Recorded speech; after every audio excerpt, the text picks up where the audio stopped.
Welcome to today's 5 Good Minutes on the 10 Commandments. Today we'll be considering the second commandment with Emily DeAngelo. From the second commandment, we see some expectations: God's justice and steadfast love.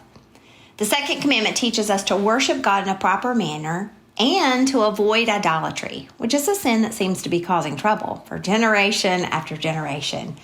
We can read the second commandment in Exodus 20, verses 4 to 6, and in Deuteronomy 5. Both talk about God being a jealous God, like a husband for his wife, and that God responds to humanity, quote, by visiting the iniquity of the fathers on the children to the third and fourth generation of those who hate me, but showing steadfast love to thousands of those who love me and keep my commandments. Verses 9 and 10 of Deuteronomy 5. Clearly, people are forbidden from worshiping God any other way not appointed in his word. Any way of worshiping God outside of his way is idolatry. So, when we mess up, what can we expect from God? I believe the second commandment shows us two outcomes that we can expect: God's justice and God's steadfast love. God alone is to be worshiped because he is above all and he is holy. Our Creator has made it clear that he desires that we worship him and not what we have created, nor what he has created. Some people tell me sometimes they don't come to church to worship and hear from his word because they prefer to worship God in his creation, on a trail in the mountains, for example. Well, I agree that I can see God in a brilliant sunset. However, we have to be careful to not let what God has created become our idols, our focus of our worship. When we worship anything that is not God, we are guilty of idolatry. And the sin of idolatry has been present in generation after generation of people since the beginning of mankind.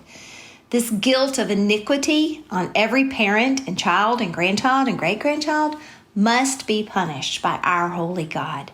Justice is expected. For example, I've been reading through 1st and 2nd Kings, and we see the Israelites repeatedly fall into idolatry, and this does not go well for them. In 2 Kings 10, we read about King Jehu turning the places of Baal worship into a bathroom.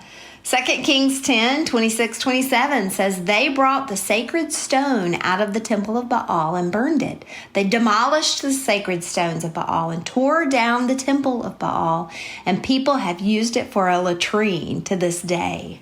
That's funny.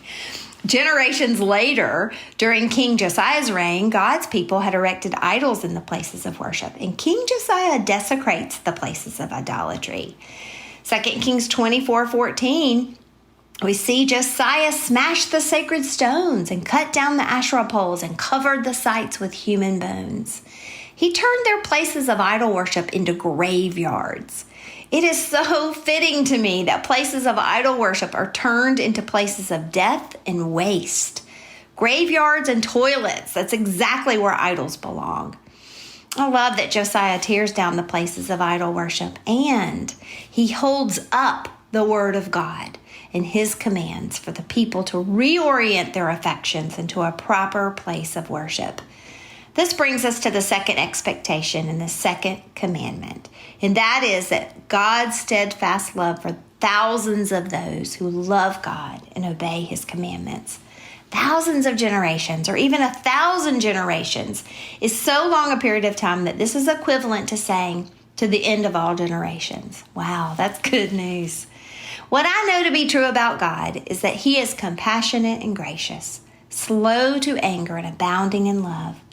His love for 1,000 generations is described as a steadfast love, which is unique to God because it includes his grace and his mercy. And by his grace, God has given generations of sinful people what we do not deserve, and that's the forgiveness from our sin through the cross of Christ. And by God's mercy, God took the punishment we deserved for our sinful idolatry and placed it all on Jesus, who died on a cross and rose again so that we can live. Worship of God and God alone is our Maker's desire and design for us. When we don't, we can expect justice. And when we love him and keep his commandments, we can expect his steadfast love.